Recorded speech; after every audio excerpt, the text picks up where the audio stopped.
জান্নাতি সাজ আনে জিবরিল ঈদের ওই দিনে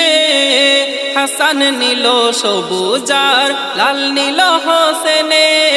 হাসানের ঠোঁটে চুমা হোসেনের গলায় যার হকিকত বেটিকে জানাই কামলিওয়ালাই ভবিষ্যৎবাণী নূর নবীজির ভবিষ্যৎবাণী নূর নবীজির মিলে গেল রে ইমাম হোসেন শহীদ হলো দিনের খাতিরে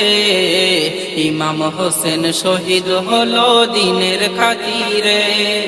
নূর নবীর কলিজা টুকরা মা ফাতেমার জান সেই হোসেনকে মারলি কেমন বিষে ভরা বান ইসমাইলের ঠুকে কদম যদি হয় জমজম হোসেন চাইলে খোদা দিত পানির তুফান